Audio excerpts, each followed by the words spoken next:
All right. Hey, good morning. Appreciate you guys tuning in, watching this thing. Kind of my usual Monday, usually my market check in of kind of here's the different market stats, things that's going on, things that are worth noting, kind of going on around us. And this one's going to be slightly different. It is going to relate to the market, but it's going to be more about opportunities or opportunity costs of what I'm seeing in the market. And these are based off some specific examples that I've come across here recently. And I've just been sitting with this for a while because a lot of people talk to me about I talk about, hey, I'm the recovering CFO, former CFO, whatever you want to call it. People ask, like, what kind of benefit does that really bring to your clients, right? And so the benefit I think it brings sometimes is a different perspective, a different way of thinking, right? Just kind of me going more down the nerdy rabbit hole of math and logic, right? And to keep that in mind now, a couple things. A, this is all judgment free, right? My buyers are going to do what my buyers are going to do, and I'm here to support them, right? They're going to make their decisions based off their criteria and their priorities. All I'm trying to do is educate and show kind of a different way of looking at things at times. So there's no guilt, there's no shame, there's just me kind of throwing out secondary perspectives based off what I'm seeing in market dynamics.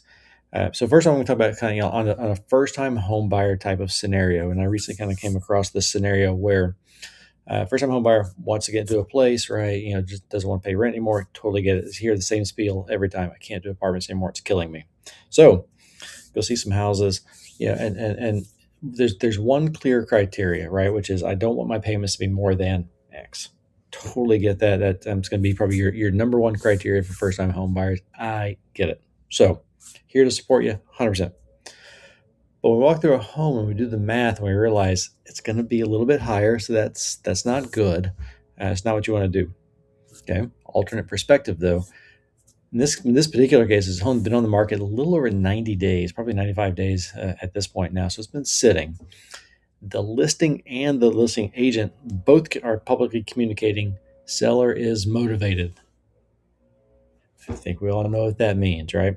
In my mind, with my buyer's agent hat on, there's blood in the water. Seller wants to sell it. Seller needs to sell it. Oh my gosh, this thing's it's not selling. It's been sitting for 3 months. I get rid of the house. It is already priced at a point where I kind of look at it and thought, the price seems really good as is, but can we get it lower? Can we get it to where your ideal budget doesn't work? So I pull comps, and in this case, what I found was, homes currently listed here, two homes that sold, two very comparable homes that sold within the last 6 months within this community for roughly $50,000 more. And that's not a verbal typo, right? Very similar homes. It's same neighborhood. It's not that old of a home. But in this scenario, what's happening is there's a new community being built sort of down the road. And then the agent feels like that community, that new construction is putting pressure on resale here. But that price differential of new versus this one is so dramatic. Like maybe, but I don't see that one. So in this case, kind of the communication back to the client is, I get that your payments are going to be slightly higher, but when this market normalizes, and it will, they always do. If that new construction down the road is a bit of a resale deterrent for this neighborhood, that does get built out and finished soon, and those prices are going to be dramatically higher. Bottom line, market comes back to normalcy. You're a first-time home buyer. You are potentially buying $50,000 of equity with this house. Maybe it needs a little TLC. You don't want to do it, but learn. It's not that hard. It's all pretty easy. So there's equity upsides in the market where homes are sitting longer than they want. Buyers get a little bit itchy, a little bit antsy. There's absolutely opportunities. Not all homes are going to be like that, but those opportunities are out there. Don't let that be lost on you. So the second one, and this one I hear universally, whether it's first-time buyers, people who are on their sixth, seventh, eighth house, is they're looking at the Pacific going, "Hey, you know what, man? Rates suck. I'm going to wait for rates to come down. I don't want to buy anything right now because the rates are awful, right?" So we talk about the trade-offs, right? Now I shared this. These are two graphics I shared last week. I kind of merge them all into one here, right? So first part here is about projections for mortgage rates, staying in that 6% range through 2028. And then down below is, hey, but in the meantime, what are home prices expected to do, right? Home prices continue to rise despite static mortgage rates. Bring mortgage rates down, that those bar charts get even more dynamic, right? So we know prices are on the march. We're seeing that here, a little more tepid in the Portland, Southwest Washington markets for right now, but there is a kind of that pressure on pricing. It is going to be kind of consistently out there.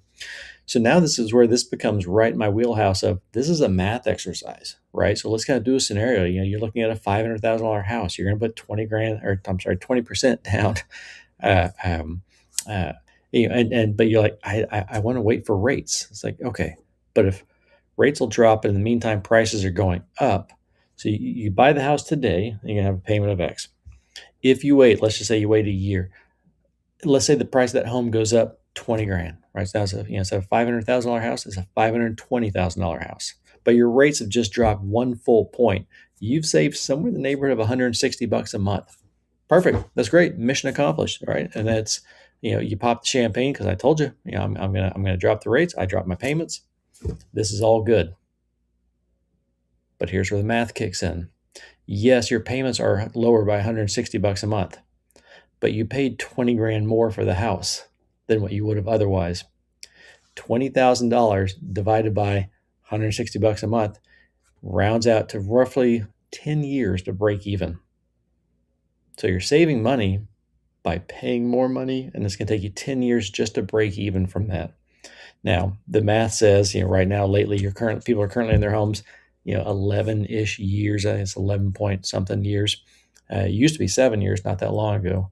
So the reality really kind of becomes, are you really going to be in that home at least 10 years to break even?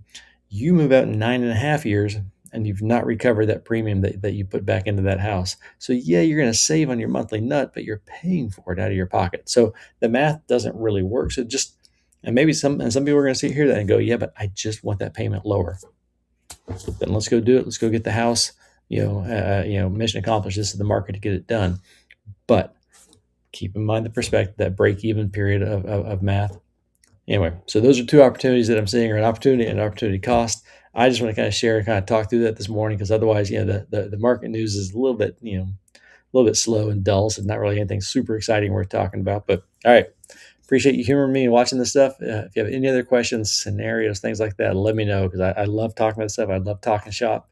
Whether you're a first time home buyer, or you've done this 1,000 times, or you want to sell your house, you want to talk about what does it look like in the market.